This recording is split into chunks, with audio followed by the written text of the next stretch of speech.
चलिए आज एक बहुत ही बुनियादी सवाल उठाते हैं कि जब कोई नागरिक मान लीजिए बेरोजगार हो जाए या बुढ़ापे में हो, किसी बीमारी से जूझ रहा हो, मतलब जब वो मुश्किल में हो। हाँ बिल्कुल, तो क्या सरकार की मतलब राज्य की कोई जिम्मेदारी बनती है? ये सवाल सिर्फ नैतिकता का नहीं है, है ना?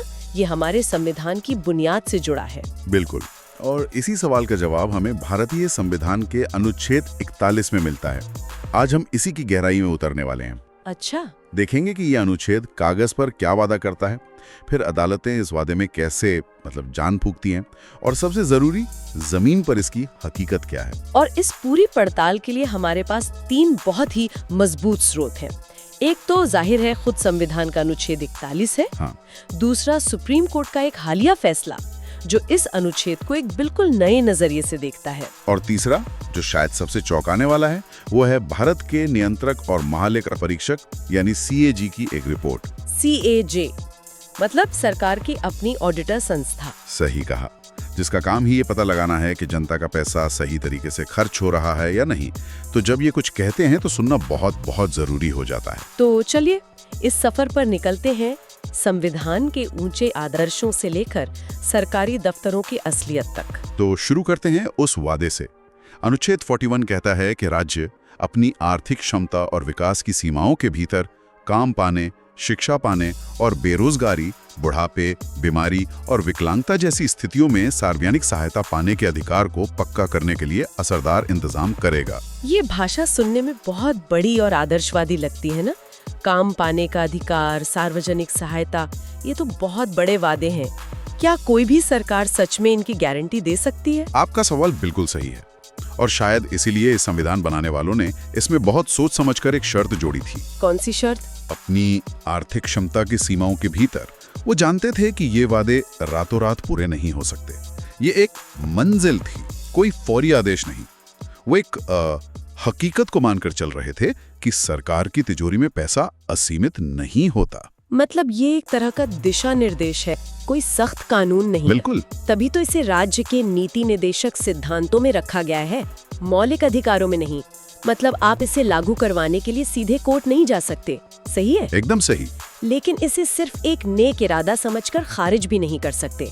इसी सिद्धांत की वजह से तो मनरेगा जैसा कानून बना है, MGNREGA। हाँ, जो गांव में हर परिवार को साल में 100 दिन के काम की गारंटी देता है। बिल्कुल। ये अनुच्छेद 41 के काम के अधिकार को हकीकत में बदलने की एक सीधी कोशिश थी। और ये भी तो दिलचस्प है कि जब संविधान बन रहा था तो एक सदस्य ने इसमें मेडिकल मदद शब्द जोड़ने का सुझाव दिया था। हाँ, ये हुई थी बात, और उन्हें बताया गया कि ये बात अनुच्छेद 47 में पहले से ही शामिल है। मतलब हर शब्द पर कितनी गहरी बहस हुई होगी। ये छोटी छोटी बातें दिखाती हैं कि उनका नजरिया कितना बड़ा था। वो सिर्फ अधिकार नहीं लिख रहे थे, वो एक कल्याणकारी राज्य का सपना देख रहे थे। एक ऐसा देश जो अपने सबसे कमजोर लोगों का हाथ थाम सके, भले ही इसे बनाने में वक्त लगे। ठीक है, तो एक तरफ संविधान है जो एक बड़ा वादा करता है, भले ही कुछ शर्तों के साथ। लेकिन अगर कोई इसे सीधे अदालत में लागू नहीं करवा सकता, तो फिर ये आम इंसान की मदद कैसे करता है? यहीं पर शायद सुप्रीम कोर्ट की भूमिका अहम हो जाती है। बिल्कुल, और यहीं से कहानी और दिलचस्प होती है। हाल ही में एक मामला आया ओमकार रामचंद्र गोंड का। अच्छा। सवाल बड़ा सीधा था। एक छात्र को MBBS कोर्स में इसलिए दाखिला नहीं मिल रहा था क्योंकि उसकी विकलांगता 44% या 45% थी। एक मिनट, तो सारा मामला कुछ प्रतिशत के आंकड़ों पर आकर अटक गया था कि 40% तक ठीक है, लेकिन 44% पर आप डॉक्टर बनने के लायक नहीं है। ये तो बड़ा अजीब तर्क है। कोर्ट को भी ये अजीब लगा, और उन्होंने इस मामले को सिर्फ एक आंकड़े की तरह नहीं देखा। उन्होंने कहा कि हमारा नजरिया किसी को बाहर निकालने का नहीं, बल्कि उसे शामिल करने का होना चाहिए। उन्होंने समावेशी शिक्षा और उचित व्यवस्था जैसे सिद्धांतों पर जोर दिया। उचित व्यवस्था मतलब रीजनेबल अकोमोडेशन। इसका मतलब क्या हुआ? क्या संस्थान को उस छात्र की मदद के लिए कुछ बदलाव करने होंगे? बिल्कुल।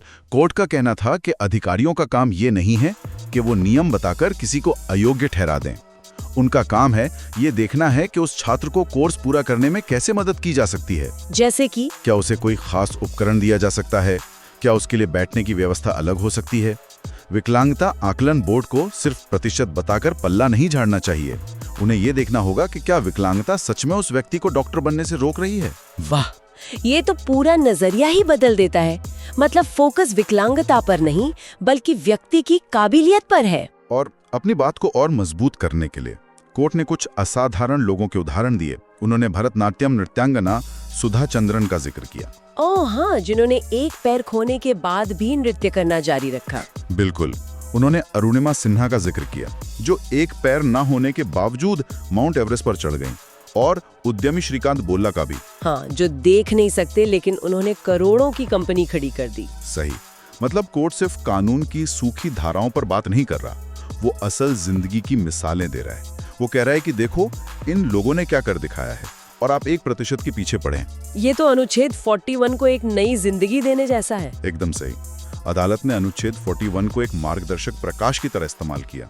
उन्होंने कहा कि ये सिर्फ सरकार के लिए एक सलाह नहीं है, बल्कि एक ऐसी भावना है जो हमें एक ज्यादा दयालु और समावेशी समाज बनाने की दिशा दिखाती है। कानून का मकसद इंसानों की मदद करना है, उनके रास्ते में रोड़े अटकाना नहीं। तो ये कहानी का एक बहुत ही उम्मीद भरा पहलू है। संविधान एक आदर्श रखता है और सुप्रीम कोर्ट उस आदर्श में जान फूंक रहा है। ये सब सुनने में बहुत अच्छा लगता है, लेकिन सवाल ये है कि जब ये आदर्श नीतियां और अदालती फैसले असल दुनिया की सरकारी मशीनरी से टकराते हैं तो क्या होता है? और यहीं पर CAG रिपोर्ट की कहानी शुरू होती है। और ये कहानी थोड़ी अलग है, ज्यादा जमीनी और शायद थोड़ी परेशान करने वाली भी। अच्छा। अनुच्छेद 41 को लागू करने के लिए सरकार का सबसे बड़ा कार्यक्रम है राष्ट्रीय सामाजिक सहायता कार्यक्रम, यानी NSAP। ये 1995 से चल रहा है। हाँ, मैंने इसके बारे में सुना है। इसमें वो बुढ़ापे, विधवा और विकलांगता की पेंशन योजनाएं आती हैं ना, इंदिरा गांधी के नाम पर जो है। वही। इसमें कुल 5 योजनाएं हैं, 3 पेंशन योजनाएं और 2 और। एक राष्ट्रीय परिवार लाभ योजना, जिसमें कमाने वाले सदस्य की मौत पर परिवार को एक मुश्त मदद मिलती है। और अन्नपूर्णा योजना, जो उन बुजुर्गों को मुफ्त अनाज देती हैं जिन्हें पेंशन नहीं मिल रही। मकसद बहुत नेक है कि समाज के सबसे कमजोर लोगों को एक सुरक्षा कवच दिया जाए। तो फिर CAG को इसमें क्या गड़बड़ी मिली?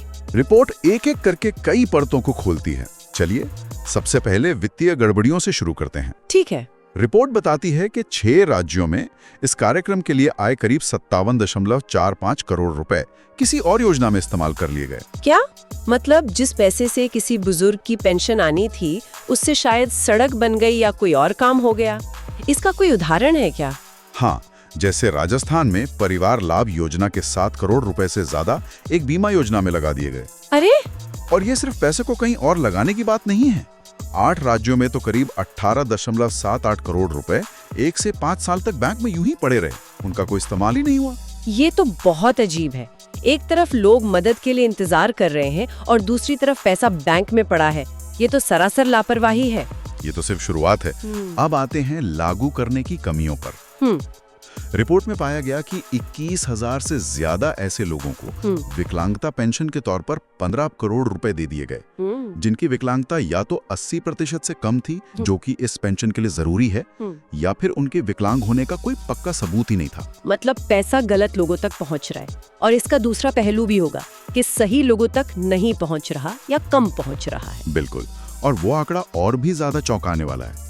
ऑडिट में पता चला कि 2.4 लाख से ज्यादा लाभार्थी जो 80 साल के हो चुके थे और ज्यादा पेंशन के हकदार थे, उन्हें 42.85 करोड़ रुपए कम दिए गए। 2,40,000 लोग।